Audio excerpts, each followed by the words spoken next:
Hello Capricorn, in this video I'll be discussing your August 2023 horoscope and a couple of important astrological factors that happened this past March and are ongoing. Let us start with Saturn finishing up structuring your second house of money, values, job, and income, when it was in Aquarius the last 2.5 years. Many of you may have felt some sort of restriction with your job, position, and/or your income. You may have been trying to change jobs but didn't have the financial cushion to do so.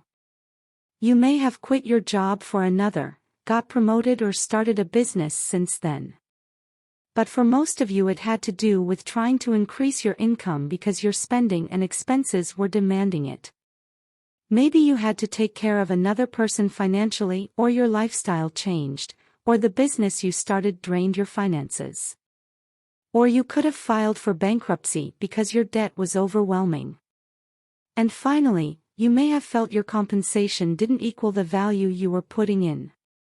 Whatever the restrictions you encountered, Saturn did force you to restructure this area by setting the limitations I mentioned, and hopefully you are in a much better position now.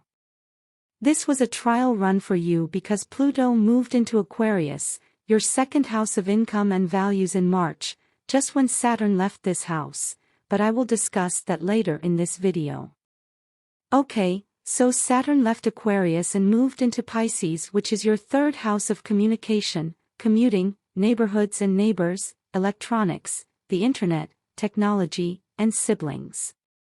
You may now have problem neighbors, or you'll be restricted or frustrated with commuting. There may be challenges with your mode of communication or how you communicate, either with technology or your spoken words, and finally you may be forced to learn new technology or take online classes, maybe to add to your CV. Whatever the challenge is, Saturn will help you have the patience to make changes slowly and methodically. And Capricorns love slow and methodical, so I'm not worried for you here. But just be careful with driving, texting and online activities because it is Pisces, and Pisces rules dreams, the endless ocean, drugs and alcohol. Don't even think of drinking, doing drugs and driving or texting. Please take an Uber and double and triple check your texts before sending them off, and be extra careful with dropping or losing your cell. LOL. Joking to the side, do be careful. Anyway, some of you will be or are already planning to move during this transit. Getting back to Pluto's move from being in your sign for the past 14 years and moving into Aquarius. The past 14 years Pluto has buried your old self and transformed you into a better, more powerful, confident Capricorn. The phoenix rising from the ashes. And those ashes were the timid, unconfident or maybe even careless habits you had. As they say, you have come a long way, baby. You may have suffered from either being disrespected, discounted, or your confidence may have taken a hit, but look at you now. You have earned the respect you are enjoying from your friends, family, co-workers, bosses, and partners now. Congratulations! You needed this experience because most of you will be thrust into mentoring, leadership, or powerful positions that will affect many around you. Whether that is family, friends, or the employees and projects you'll manage. You got this. In March, Pluto changed from being in your sign to Aquarius, which is your second house of money, values and income, as I mentioned before. This will be a long 20-year transit, as Pluto will be going back into your sign for unfinished business and forward into Aquarius several times during the next 2 or so years, until it finally makes a stay into Aquarius for the remaining 18 years. Being a Capricorn, you had a somewhat easy transition of Pluto's slow grinding movement because you're by nature a careful, methodical, and patient person. Now, Pluto is dancing along with Aquarius, and Aquarian energy is very different to yours. It is fast, surprising, dynamic, quirky, and electric. Aquarius rules storms, unusual and brilliant forward thinkers, electricity, the weather, technology, freedom, and group thinking. Aquarius is the organizer and magically brings together people who have opposing views. Aquarius is everyone's friend and no one's exclusive friend. So, they may seem, at times, aloof, impatient, and uncaring, but to take it personally would be to misunderstand them. It's just that they value group over individual relationships. Their motto is, what can an individual contribute to the whole? So, knowing that, how will Pluto in Aquarius affect your second house of value and income? I will summarize it in that the transformation of your value system and income will come about in quick surprising up and down waves. The changes that Pluto will force you to make here will come in those aha moments. They will be inspired through innovative people and ideas, technology, and the World Wide Web. You'll realize that to strengthen your income, you will need to reach a wide audience, or you may reach out to an association, maybe like distributors, etc. Pluto is associated with power, fear, control, and his gift is true transformation through a metaphorical death and rebirth. So, the challenge may be your fear of change, and a quick change, because Aquarius is fast. And since you love the tried and true slow methodical approach, reconciling the two will be a learning curve. After all, you are the goat that scales steep high cliffs with no one being able to knock you down, and they can't knock you down because you carefully take each step slowly, always accounting and being ready for any mistakes. But now Pluto will transform your careful instinct to stick to tradition and entice you to take a chance with the new and speedy. There may be times where you will have to make decisions to either throw caution to the wind or be paralyzed with fear of losing what you have gained. That would be a big problem for you since Cappies would never ever capitulate to losing ground. So, here it will be 2 steps forward and 1 step back until you learn from these Aquarians where their power lays, what method of thinking they employ, how do they manage groups and associations and are successful. You will learn the book of Pluto's transit of Aquarius through different chapters unfolding through your journey, and you will mold it to your own modus operandi and win these small battles to ultimately win the war, at the end of Pluto's transit of Aquarius. Remember, Aquarius energy is dynamic, up and down, comes in waves and is opposite of your linear approach.